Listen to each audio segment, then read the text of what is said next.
Welcome to the License and Registration Show. I am your host, Mike Ryu. We are back after a long hiatus, but I promised more episodes than Olympic events in the last 4 years, so here we are. We are recording live from Citrus County Cars and Coffee at their Trunk or Treat event this October 2024. We've got some great guests with us today. We'll kind of start at the end of the table. We'll let everyone introduce themselves. And obviously, again, we're live, so you're going to hear traffic and people and everything else. Enjoy the show. Here we go. My name is Brian Ross, Vice President at Nature Coast Mustangs. We've been coming to this event since it started. It's been a great event. I also own the Quick Lube Center over in Crystal River. Awesome. I'm Brian Fowler, also with Nature Coast Mustangs, and since this event started, we've been coming here and as well as other local events, and we always have a blast. And this event is great because you never know exactly what you're going to see. Yes. Yeah, no, here it's since we've lived here and been coming to the event, it's really weird that every time you come, there's something different. I mean, we have like the regulars that are, all of our friends that all show up. Right, we all kind of know each other, and we see the kind of the regular cars. But there's always a good number of cars that you haven't seen before. And every now and then you get some really interesting stuff roll in, like the carbon-bodied 914-6. That was wild. Nice. And I'm Nate Dunham, and I'm the organizer of Citrus Cars and Coffee. Awesome. Get you a little bit closer. Okay. Or you can extend it out toward you too. No, thank you guys for taking the time this morning to come on the show. I know, like I said, it's definitely getting up early, enjoying everyone's company here. And first and foremost, when you're at a Cars and Coffee event like this, now mind you, we're not in Atlanta, you're not in Miami, things like that. What do people expect when they come to, a smaller Cars and Coffee in a smaller community like this? There's a lot of people that don't quite get what Cars and Coffee is. Right. Because you've got members of like various car clubs. You've got, like around here, we've got Citrus County Cruisers, Nature Coast Mustangs. There's the Corvette Camaro Club. There's the Mopar Club. And a lot of those guys they're only into what they're into. Like, that's what they expect to see. Right. A lot of them, we have to explain when they come to a Cars and Coffee, look, you're going to see a little bit of everything, and you're going to see stuff that you haven't seen before. Right. So even if you see like a particular style of car that you don't like, you still got to, just look at the car, and if it's a nicely done car, if it's got good work on it, or even if it's a shit box. I mean, whoever's driving that car is into that car. Just go with that. You gotta respect it. Yep. I mean, there's, like I said, there's people that don't like Mustangs because, the internet hates Mustangs. Because of idiots, because there are idiots in Mustangs leaving Cars and Coffee doing Mustang things. Well, I think fortunately for the car community that Mustangs have taken a backseat at least to squatted trucks. Squatted trucks and collectively we can hate one thing and at this point in time. Some of the Hellcat crew get a little obnoxious, Little rowdy there. yeah. But also too, like this event, like with Nate and just about everybody that comes here, we self-police this deal. Right. The one thing you're not going to see is you're not going to see people doing burnouts here in this parking lot and doing all sorts of, just jackassery. Right. The one time somebody did it, everybody came down on that dude, and he has not been back. That's great. Yeah. And we didn't tell him not to come back. We just told him, you're not doing that here. That's how car meets get shut down. Stop doing stupid shit. Right. And then everybody just harangued the guy. Good. He didn't come back. Yeah, I mean, and I definitely think it's probably something more difficult to self-police when you're at a large event.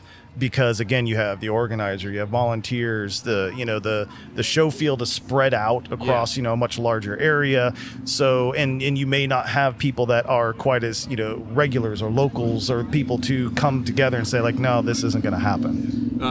Like we do our club kind of has a little thing every Friday night where we just kind of show up, hang out for a little while, and everybody goes and gets dinner. Right. But the parking lot that we're in years ago, we contacted the property management company and said, hey, we'd like to use your parking lot for a small gathering. Is that cool?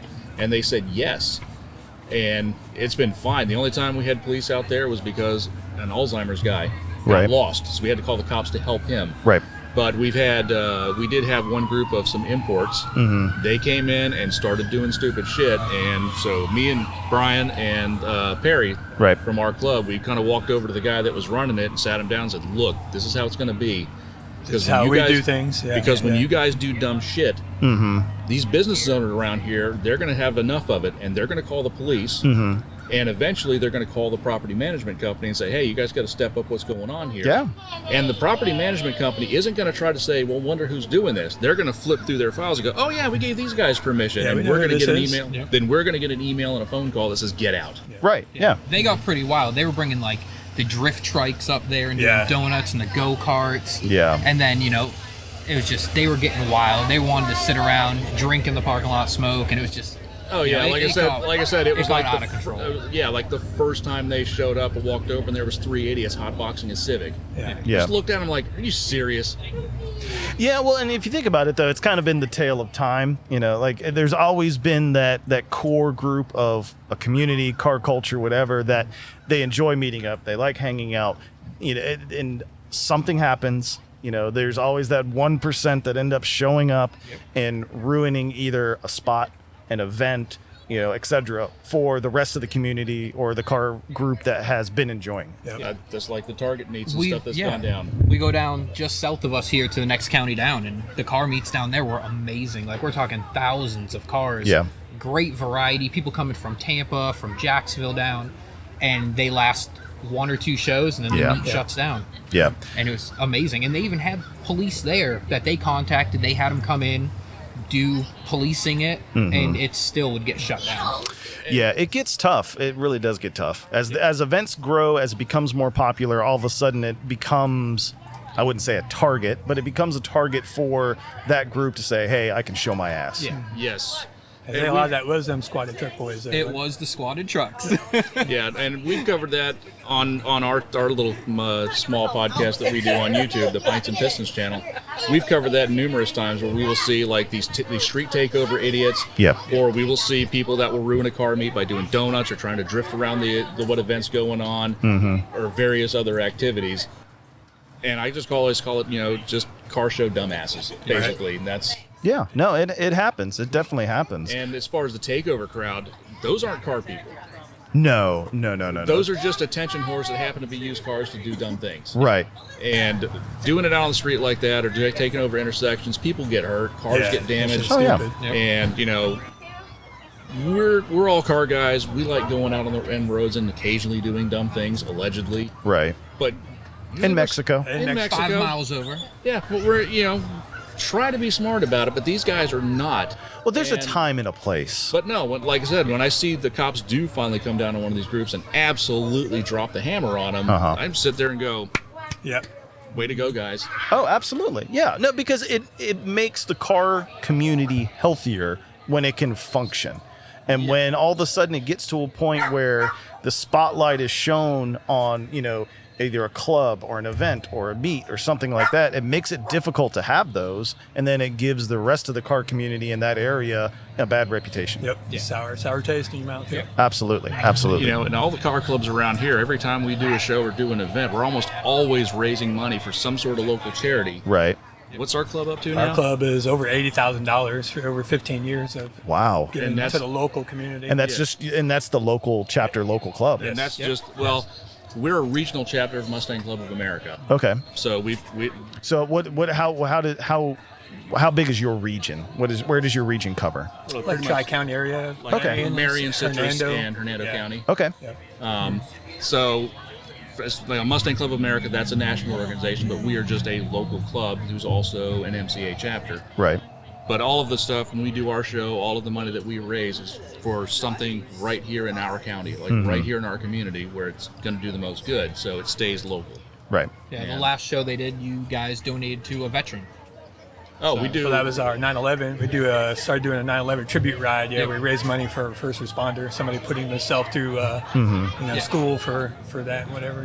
Nice. Yeah, so if it's somebody going through the academy to become a cop, which is becoming an increasingly difficult kind of like, who really wants to be a cop now because the way some of them are treated. Right. Now, granted, we all see videos of dumb cops doing dumb shit.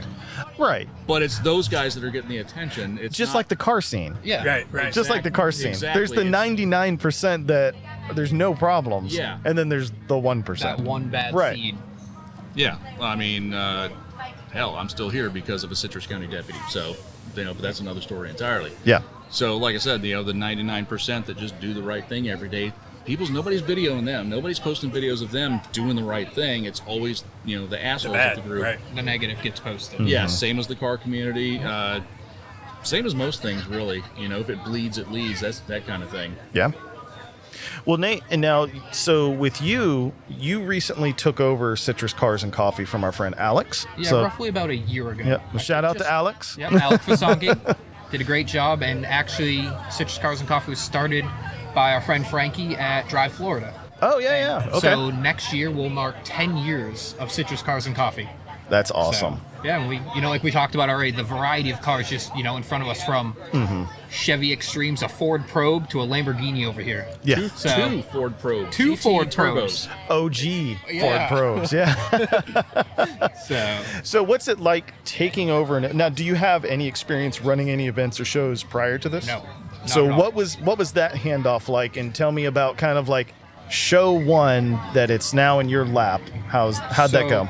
I believe show one actually had the Mustang It group was, yes. as a sponsor, but that wasn't relayed to me, so it kind of was a cluster when I first took over. Right. But it was a learning experience too. Alex moved, his job transferred him, and I kind of just jumped into it. There was nobody else Nobody else wanted to. that wanted to do it, and you're like, oh, it's a car show. Right. How hard is that? Well, there's a lot that goes into it, and you guys do some show big up, people shows. show up, we No, you leave. gotta That's get right. with Right? The business owners, and not just the business owner, the property owner who's not in the state of Florida. Right. Dealing with that, and then the county with, hey, we fill up this entire parking lot now. They want police presence. They want permitting, stuff like that. And, having to get around those. And Right. then dealing with that one person that comes in and wants to blare their music loud, or, the businesses, respecting the businesses, letting the first row of spots be open for regular people coming in that just want a cup of coffee this morning. Yeah, for just the regular retail customers. Correct. Exactly. And that's another one of those self-policing things that we do. Any of us that are parked on this side of that row, when we see somebody started backing in like they're going to just be a show car, we tell them, like, hey, you guys got to move because, the businesses want these spots open for their regular customers. Yeah. Right. And 9 times out of 10, everybody's like, all right, cool, man. And they, every now and then you'll get the one guy that's like really Yeah, I kind of don't gets care. an attitude, but Yeah. then when they Yeah. get us kind of throwing a little bit of attitude Yeah, all of a back at sudden them, it goes from one person telling you to, oh, now there's a group of people telling me. yeah, and they're like, oh, okay, I will rethink my position. Well, and some people, and like you kind of alluded to it, some people say putting together a cars and coffee event is easy. Oh, no. I don't Like, envy this guy's job. Sponsors. Like, you got to work with sponsors. I have you. Right. Brian's sponsored with Mustangs and with his personal business. Right. And working with sponsors, because, you can't just you can make a event on Facebook. You make your kid's birthday party, a friend's party. But being able to reach, like we just talked this morning, we reached 25,000 people as of this morning for this event. Yeah. That's massive. Yeah. And that costs money. You have to, that's only a small fraction of what you can put into Facebook for advertising.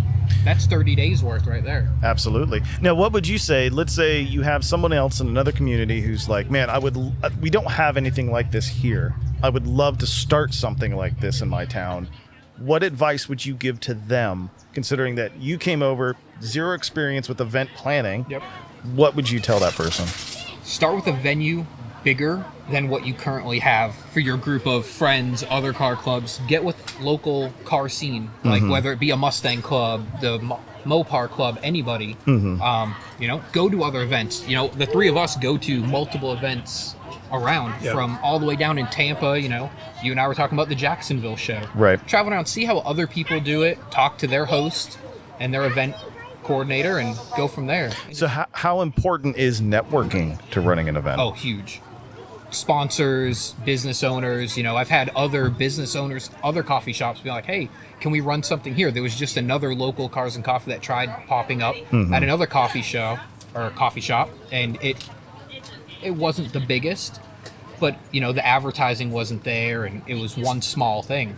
So it is tough, and then once you go, start just keeping up with it. You can't, as soon as you fall behind, it drops. Like, when COVID hit, we dropped, and the guy who was running it at that time kind of put a hold, pause this, and it took a good over a year, 2 years almost. To grow it. Yeah, to get have it come back. The Yeah. core of us still were showing Yeah, up. we Oh, still yeah. showed up. And, Yeah. Like I said, this is Florida, so Yeah. we weren't locked down as hard as other states were. Right, And right, even right. though we know we did have some lockdown, after a while, everybody was like, nah, we're not doing this anymore. We're just going to go on about our lives. Mm-hmm. So even though like the Citrus County Cruisers meet that happens on Saturdays out there, they had officially said, nah, we're not doing this anymore. We would just come out and just park our cars anyway. There were times Right. where there was 10 of us parked out here. But we had a cup of coffee. We had a good conversation. That's what it's about. That's Yeah. it. You know? And again, it was just car guys hanging out with car guys and gals. Yep. And just, like I said, just, low key, nobody showing their ass, nobody doing stupid shit. Just, like I said, small group. And then as word got out that, hey, these guys are still going Still up meeting, there. yeah. It's not being official, but hey, these guys are still going out there.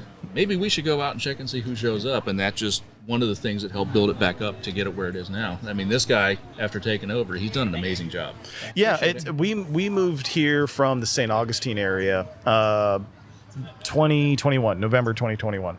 So yeah, so we kind of caught it at the I don't know if like the dead middle of kind of like COVID times. So I remember coming as soon as I heard there was a Cars and Coffee event, I was like, we're going, let's check it out, everything else. And yeah, I think even then, even when at that point, I think it had gotten a little smaller, but I realized the people that were here, I saw a lot of good community, a lot of folks talking. It sounded like there was a lot of regulars that were in attendance.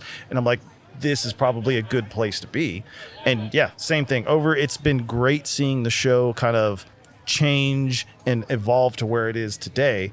And Alex did a great job bringing it back. Oh, Nate, you've done an amazing job since taking over. Like the event, it just seems like every month, like there's new people here that we've never seen before. Yeah. Yep. Attendance is always fantastic. Like a bunch of these events, there's no parking. Yeah. Like if you're not here early, I mean, we've had a couple of times where we have filled the entire parking lot and had them lined up. Yeah, all and along lined the curb, up. all along the curb and up to the back of the building there. Yep. Right. Which when we see that, all we can.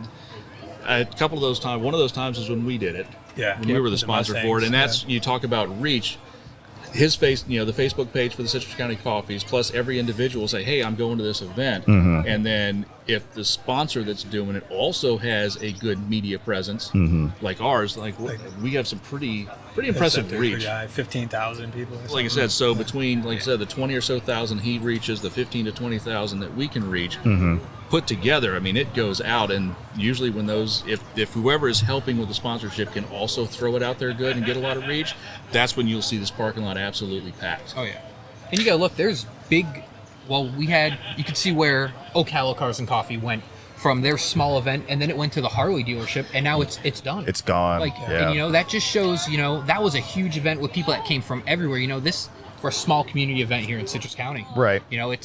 But I almost think it's that- I almost strong, think that the moving it- community here is just so strong. I kind of think that a presence. having to move that show around so much is one of the things that killed it. Yeah. And putting it out at the Harley dealership, it was great that they hosted it, but it was kind of out on the Out of the outskirts way. of everything. Yeah. Whereas, when it was in the old Kmart shopping Yeah. center, like that was always a real interesting place one to go to because every time you showed up, there was always something. And then Yeah. after wow. that, it went to where the McDonald's was down in Yes. Silver Springs, and that was an interesting parking lot. It was small. It was Yeah. small, but it was a good show. Like you had the core people that came out, and that was a good one too. Now, who's it? Bernie's, I believe, is starting to host some events I in believe- Ocala yeah, now. they just did their trunk or treat. I think earlier this week. Mm-hmm. So And Brian, so speaking of businesses, and much like Cars and Coffee, how have you seen kind of the dynamic of everything change for you guys in regards to, let's say, 2021 to today, and how do some of those same networking, word of mouth, reputation, all that, how does that build into your business? Yeah, definitely the networking and stuff. So back and forth, I could say both ways. Being part of the Mustang Club and doing the Cars and Coffee and my business has worked beneficial for both sides. Like, I get customers from the Mustang Club or being here like, hey, I need a mechanic or this is wrong with my car. Oh, Brian, he owns a shop, go find him. So, and then the same, my customers, I bring them here, things like that. Because he does have a lot of customers that do have some pretty cool cars, Oh, yeah. but some people are like dailying these old rides, so they're not really like car show people, but they really like their old car. So I'm constantly getting pictures from him and Jackie in the shop, like, hey, check out, Check what rolled in. Yeah, look at this. Check this thing out. And a lot of times those people with the cool cars will come in and he will mention, hey, we've got this thing going on or we've got that thing going on. And the next thing you know, they're here. Yeah. And so, I mean, obviously, too, hearing that, like when people, I think, sometimes think of like a fast lube or something, they don't think of, nicer cars coming through. It's a lot of times it's, soccer mom in her Honda Accord coming through, getting the oil change and booking it out. Right. Yeah. So like how often, and now how do you find like getting a reputation to bring those types of cars in? Like, what do you see? I think they know and trust me that I am a car guy, and right. I'm going to take care of it and respect cars like that. So, we get old Mustangs come in from the club and some hot rods and, cars like that. And we get a lot of brand new cars. People come in, you need an oil change at 3,000 miles. Yeah. They're not afraid to bring their brand new car in. So. But also that's, he is an independent shop. So all the decisions that happen to the shop, or if there is, for God forbid, any sort of issue, that's who you go to. Like, right. Yeah. There's no chain of command. Right. Yeah, you don't have to fire off an email to corporate to try to get something done. You can literally walk into the office and say, hey, man, this is going on. And he solves it. Yeah. Yeah. It's just that easy. I started working there. Actually, tomorrow is my anniversary. October 28th, 1992. I got a job working here. And then worked my way up, became the manager. One day my boss comes to me. He's like, I'm selling the business. I'm like, I laugh and he's like, he's like, you're going to buy it from me. Oh, okay. Sure. Right. Right. How's that going to work? But, he made it happen for me. And I just never looked back, And that's pretty much 20 years ago. That was 2004. I purchased it from him. So tell me about that moment. Like you started working at a shop, like just working there, right? Yeah. As a tech. Yep. Working your way up, become a manager. Did you ever think at any point that ownership would have been in your picture? Never thought. I didn't even want to be a manager. I didn't like talking to people, and being that kind of person. I'm the wrench guy. Now we Just can't get him to stop. give me the car. You can't shut the guy up. Yeah. So when I became the owner, I was scared. Yeah. Mm-hmm. So tell me, after you became the owner, and what were some of the hardships, maybe that, like the challenges you're like, oh shit, how do I handle Yeah, this? it's like I'm the top guy. Now Right. if there's a problem, Right. There's no one I to got like, nobody hey, to go you to. handle this. Yeah. Right. Yeah. So it was a learning experience, but it made me a better person overall. Awesome. Yeah. And then speaking of long-running things, I do want to bring up the Pints and Pistons podcast. So, Brian, you and the guys have been doing this, and I saw for 6 years now. I can't believe we've wasted that much of our lives. No, it's kind of the idea came because like myself and Mike, there'd be a lot of times on a Friday or Saturday, like after one of the car meets was over, I'd get a text message like, hey man, come over and hang out. All right.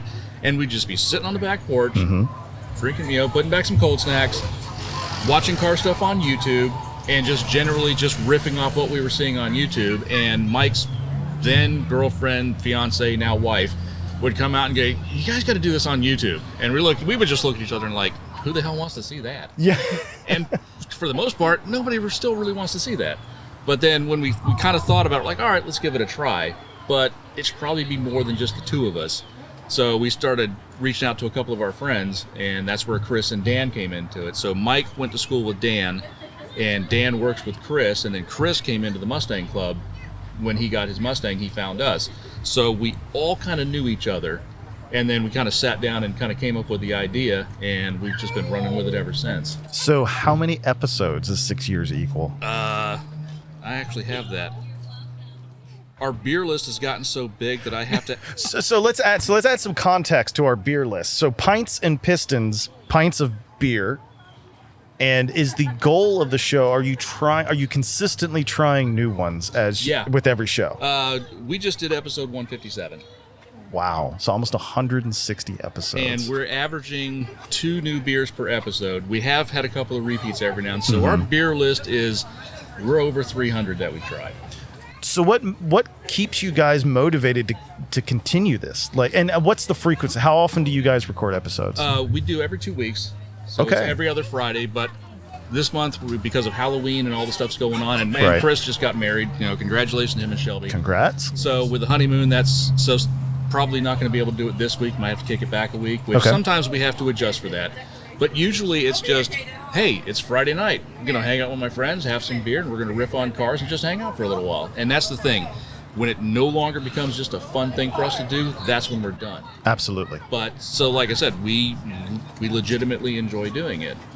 And with the beer side, there used to be a couple little beer festivals that would happen here. And the first one that we went to, before it was like, okay, I'd have a Guinness here, or I'd have a Shock Top there, kind of the big commercial. The standard beers. Or otherwise, right. it's just having a Yingling or something like that.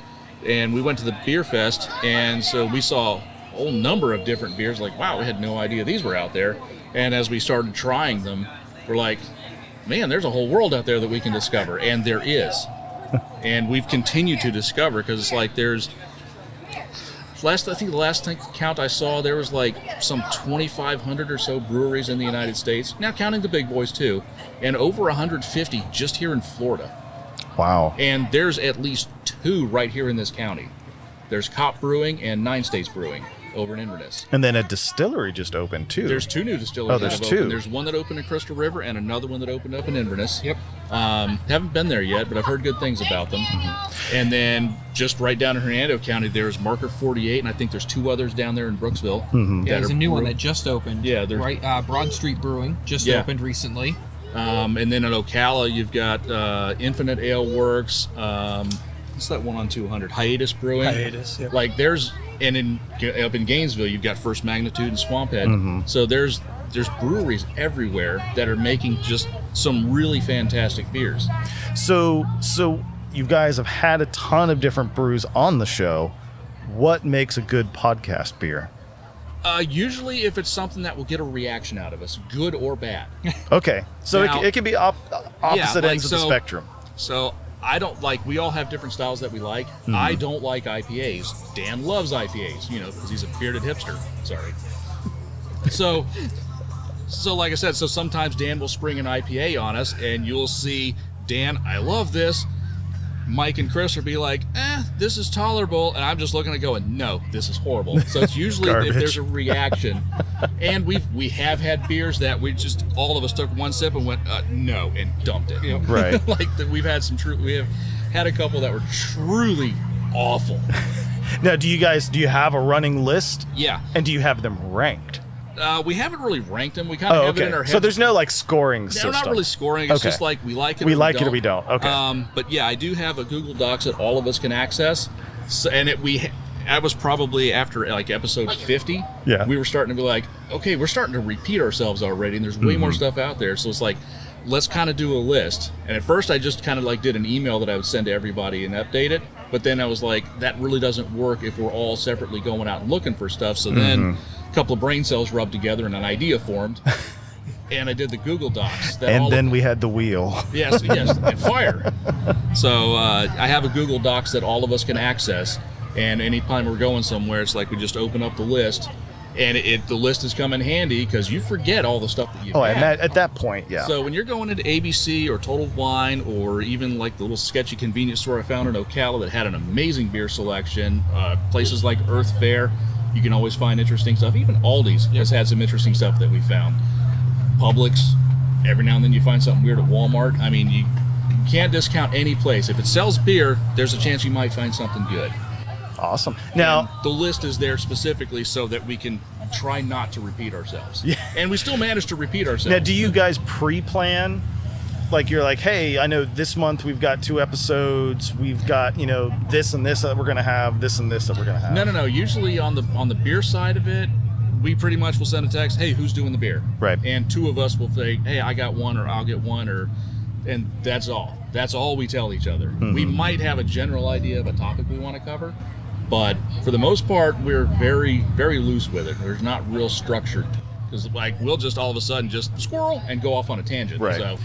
So, and then speaking of topics on the show, how do you guys come up with topics for your show? Or are they just organic and it just kind of happens? Sometimes it's organic. Like I said, we just, a thought pops in our head and we just kind of rush off on a tangent. Other times between, looking at auto blogs, used to look at Jalopnik a lot. But like I said, now it's like looking at the Autopian or just kind of anything that pops across the news feeds that's automotive related. Right. We'll see something like that and go, oh, that's an idea for something. Or sometimes it's just, one of us will have a thought, hey, what's your favorite whatever? And then think about it for a couple of days, and then we just go on and talk about it.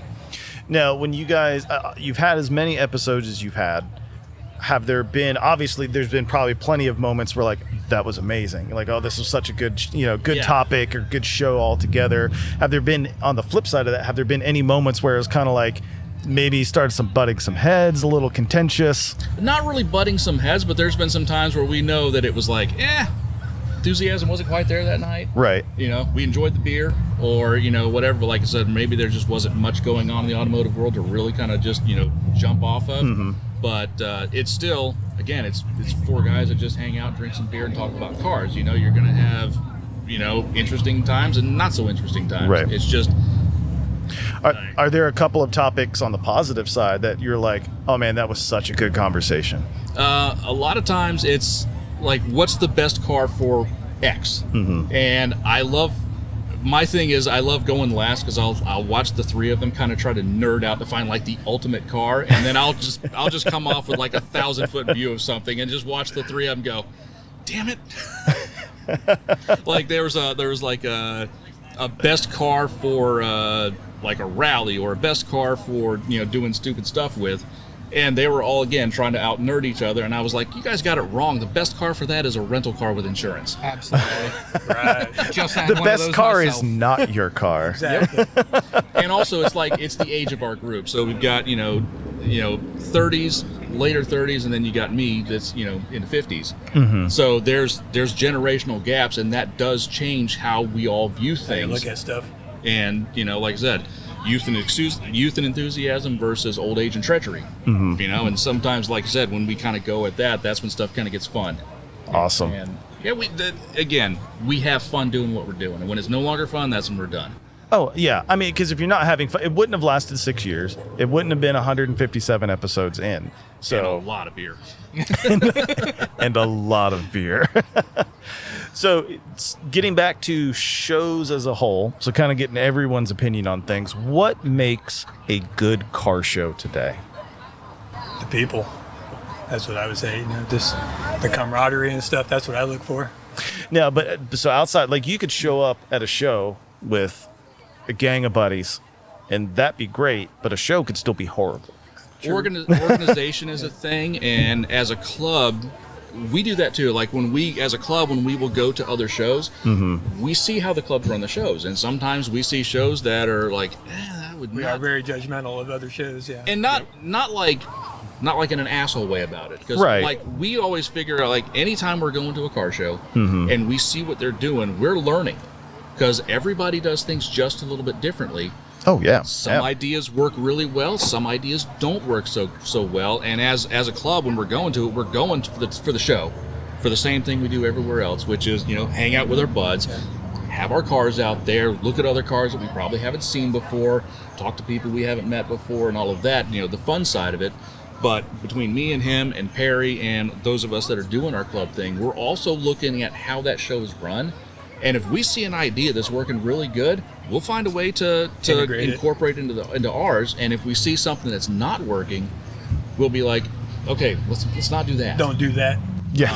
And it's been beneficial to us, because we've got a pretty good, like a kind of a well-oiled machine going on with ours. Like, we've been to shows where they drug on from like 8 o'clock in the morning until 5 o'clock in the afternoon. Oh, no. And it was Too just long. like, oh my God, can we please end this? All day events are tough. And we've got ours where we have cars start rolling in at 8. We usually have them all in by 10.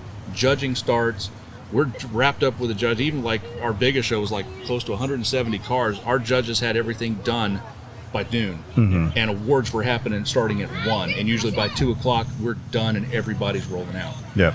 Now, for meat style events like Cars and Coffee, when you go to other events, other Cars and Coffee, Caffeine and Octane, whatever the nomenclature may be, do you do the same thing? Do you pick up on cues of what's happening here, what appears to be working, what attendees may be talking about, pros or cons? Yeah, absolutely. You got to look at everything's a learning experience. Whether you can't just always run something the exact same way. So if Citrus Cars and Coffee was ran the same way from the day it started to almost 10 years ago to now, we probably wouldn't have. Would have died out. It would have died out. Like, we've been, I've been to some great Cars and Coffees and learned some great things. We've recently all been to another Cars and Coffee where you brought 5 cars, so there were 6 cars there. Yeah. Because there was the one person that was running it. Car and coffee. It was a car and coffee. Yeah, pretty much. And it wasn't, and we're not trash talking the guy that started that thing, because like I said, he wants to make that happen. Yeah. But again, what he was saying earlier with the advertising, it wasn't working out, and his venue was really small. I think another hard thing is with, like, especially here, we have it good with Citrus Cars and Coffee, the Mustang Club. Like, we communicate a lot. I think a big thing with the car community is you have all these car groups and everyone wants to try their own thing and then talk about, oh, well, that Cars and Coffee did this and that one did that. Like, let's get together. Like, I got with another Cars and Coffee that was trying to start up because they kept trying to have it the same weekend as ours. And I was like, hey, if you change it forward one week or backwards one week, because after this used to be Ocala, Right. and it was this, and then you went to Ocala, and before us was Gainesville, which has now changed also. So I got with them, and I was like, hey, if you change it one week, I can get with people here and be like, hey, let's all go check out We'll another come one. there. We'll Right. come check it out. Coordinate events and kind of complement each other. That does make it tough when everyone tries their own thing, and they try pulling from the pool of cars. And that was the other thing, is that small startup was on the same Sunday as this. Yeah. And we went down there, and it was like, wow, there's like nobody here but us and 3 other cars. And I'm like, and I looked at the clock, I'm like, if we leave now, we can go to our Cars and Coffee. When we did. Yeah, and you guys showed up. Yeah, and it was packed. It was absolutely slam packed. And Yeah, we're it like, was packed that day. yeah, we're like, wow, this is amazing. So how important, and I know it is, but how important are good shows to keeping the car community alive and well? You take this one. How important are good shows? Yeah, to keeping the car community going. It's very important to keep the community going. I think it falls back to the generational. Like, Trying to keep the next generation whether involved. whether right? you're into classics or modern muscle or the imports or supercars. We have a Lamborghini. You have a kit car right here, made off a Miata. Yeah, the Exocet. And that there. thing is wild, and it's fast. He's got a huge turbo on it. That thing, That thing probably weighs, what, 1,900 pounds? it's crazy. Maybe. So, but that's okay. So this is another thing, and I've seen this, and again, with age brings a little bit of experience. I cut my teeth in the late 80s when I started driving. We all had, 70s cars because they were 10 to 15-year-old just used cars.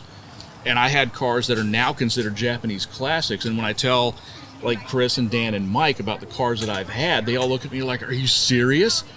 I had my first car was a 76 Celica GT liftback. I had an 83 Hilux. I had an 81 200 SX, an FBRX7, an S30Z. I had all these cool little Japanese sports cars at the time. They were vintage. Yeah, they were just used cars that you could pick up for next to nothing. But even when I had those Japanese cars, I'm like, hey, I'm into all cars. I love all kinds of stuff, but this is what I'm driving because this is, as a broke-ass high school kid, this is what I can afford to buy and wrench on. And I would have people that were driving, essentially boomers, that were driving, classic muscle cars and whatnot. And again, that was before the prices on those, had the Barrett Jackson effect and went nuts. But there was a lot of times where, I'd be like, I'd see one of these guys like, hey, that's a cool car. I've got this thing and I've done this. And they just look at me like, call me when you get a real car. Right. The gatekeeping thing. And that's why there's a lot of young guys that started out racing, Civics and CRXs and small front-wheel drive cars, developed screw those boomer guys, screw those muscle car guys, because there was so much gatekeeping going on that just discouraged kids from wrenching on their cars. And thankfully, a lot of those kids continued to wrench on their cars. They've gotten different cars, and some of them moved from imports to domestics and back and forth and everywhere else. But now you've got Cars and Coffee is a perfect example. You've got everybody that's into everything, but everybody's kind of sharing the same vibe. It's like, okay, not exactly the style car I would drive, but I'm digging what you're doing. Oh, I'd agree, because me coming up in the mid-'90s, late '90s car scene, all the meets, all the events, everything were very type specific. Like this was a domestic event. Yes. This was an import event. Those types of things. They didn't commingle. Right. There was not a lot of commingling, and we've gotten to a point now where you've seen the growth of Cars and Coffee style meets where it's everything. Yeah. And for the most part, everybody gets along. Right. Well, and like styles, like take lowriders. I've never been into lowriders. But when you see one and you look at the paintwork and you look at all of the metal engraving and work. everything those guys have put into those cars, they're absolute works of art.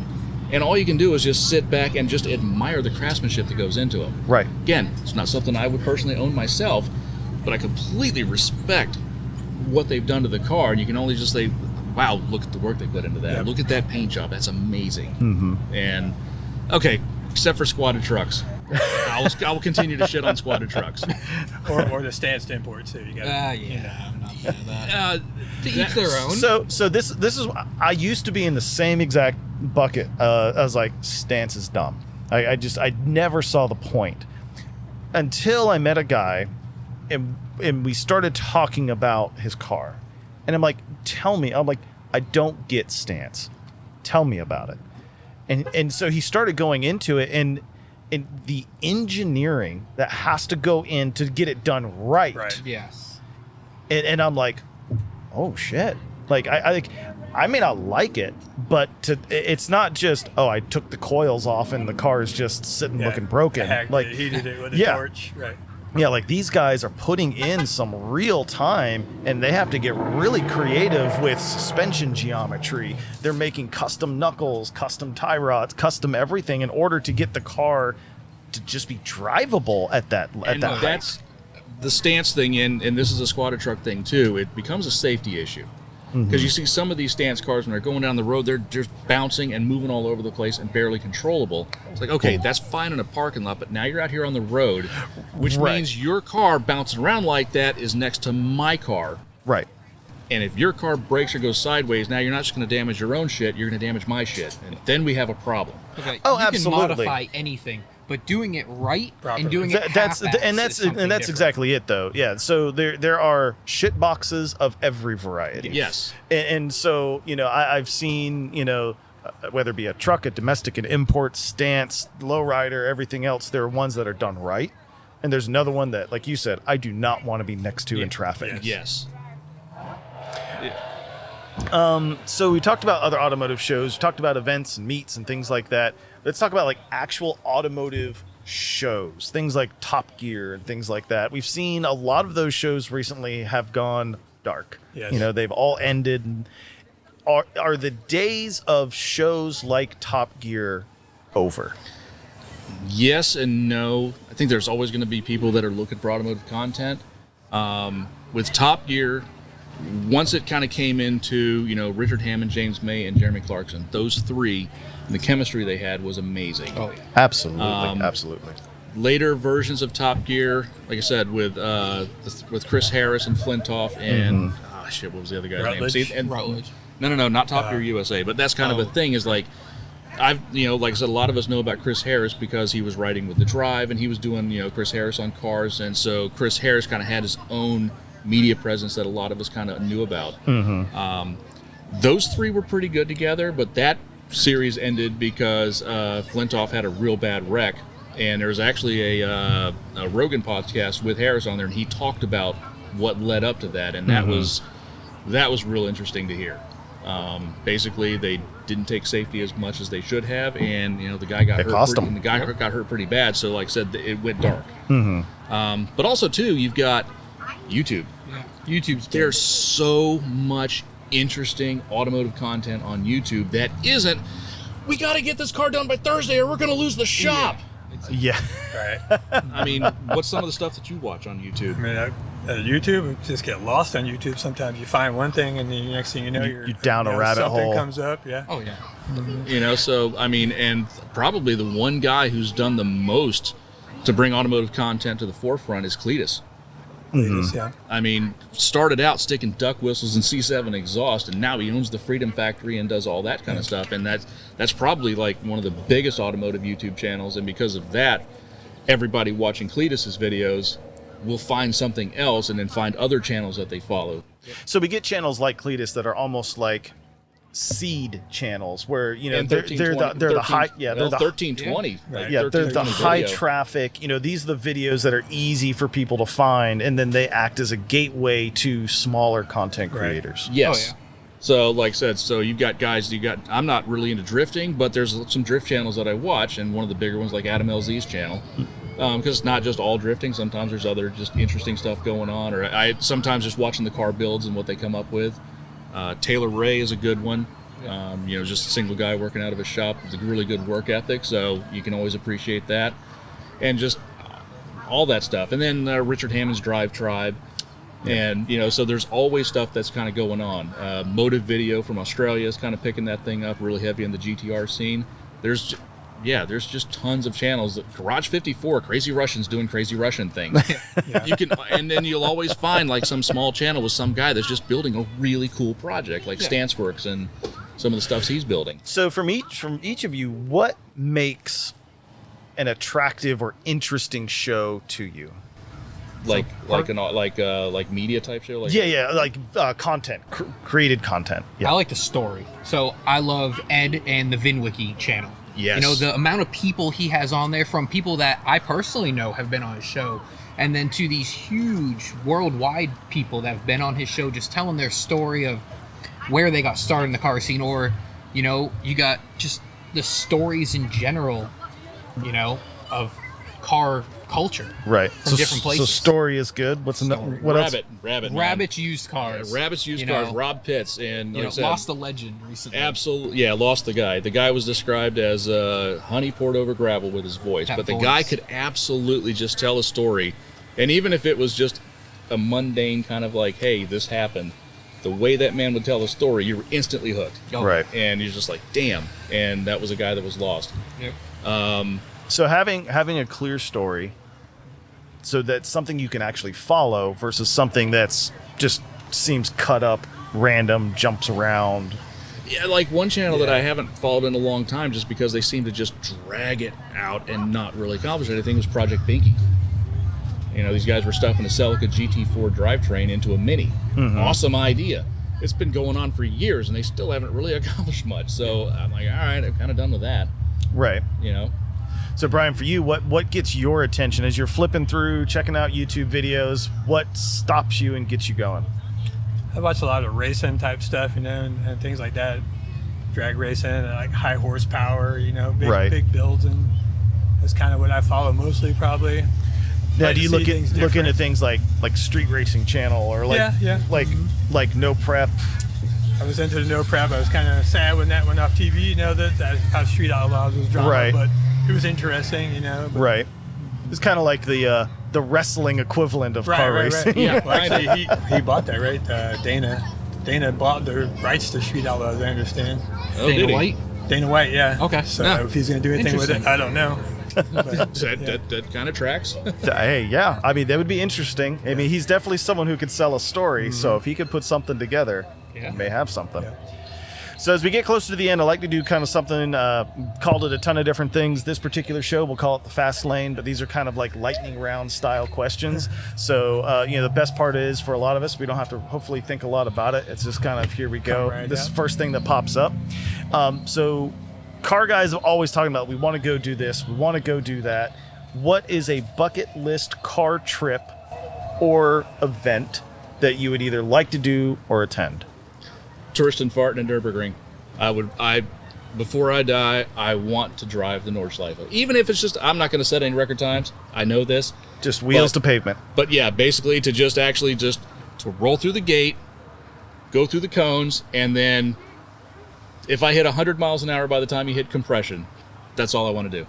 Because from there on out, it's like, all right, go past the gate at turn 13, run the whole track and come back into the car park. I'll die a happy man. There you go. Nate, how about you? I want to do some of the great drives. Just drive the country. You got the coast of California. You got Tail of the Dragon. Out in Arkansas, there's some great runs out there through the mountains. Mm-hmm. And just travel and hit all these great back roads throughout the country. Like all of the storied, historic, like these that have always been like the drives. Yeah. Brian, how about you? Me would probably be SEMA. I've never been to Vegas. I've always wanted to go to the SEMA event. I'll make it out there one day, hopefully. No. Vegas, a lot of fun. Great for a weekend. You're worn the hell out after about 2 or 3 days. If that's all you have left is basically a carcass to get onto the plane and get back home. You did good. Yeah. Now, you can plead the fifth. You don't have to answer this, but I'll throw it out there. fastest you've driven, whether it be on track or in Mexico? 5 miles over the speed limit. I'm just gonna say. And we can say statute- this was all the done on statute- a sanctioned racetrack. Correct. Oh no, I will flat out say this was on a public road, but this happened back in my two-legged days, so this was almost 30 years ago. Statute of limitations has run out. I ran my S30Z at pretty much 140 miles an hour, 2 o'clock in the morning, just dead straight road. Ran that thing out. I've been 150 as a passenger. Yep. Yeah, that's pretty much quickly, but Brian? one of those things where you just run it up there, you're like, all right, I'm here, and immediately just bring it right, Bring it back, right down, back and then just down. go on about your evening. Sit. I've done it. Check. Checkbox done. At the track, my car consistently traps about 128 flat out. I've had it over 160. So in Mexico. In Mexico, allegedly. Nice. Okay. Now let's also do next one. The perfect 3-car garage. 3-car garage, toilet, and a cot. What else do you need? The 3 cars you would have in the garage. Oh, what am I putting in the garage? But I mean, honestly, no one has ever told me a toilet and a cot, so gold star. I would have some kind of vintage hot rod, probably. Some old muscle, maybe a 32 Ford or something. Mm-hmm. Italian, probably some type of Italian car, Lamborghini. Mm-hmm. The third one, I don't know, something weird and unique, something that somebody would be like, What would be the what perfect- the hell is that? What would be the perfect daily for you? Perfect daily? I don't know. I remember right now, ideally, a supercharged Roush F-150, so I really enjoy that. Oh, that's probably Yeah. not bad at all. Some weird Japanese nugget, probably a K-truck, and probably some weird European nugget. I mean, if you're going to have just a garage of enthusiast stuff, go weird, man. Yeah, well, I mean, just this is- experience something different. Like, get a TVR. I mean, the car that actively tries to kill you. Could be fun, Get a Skyline. I know they're kind of played out now in the U.S. after the 25-year law, but I mean, you look at some weird stuff from Europe that's becoming available, like the Opel Speedster next year, I think will be. Yeah. Newer versions of the TVRs.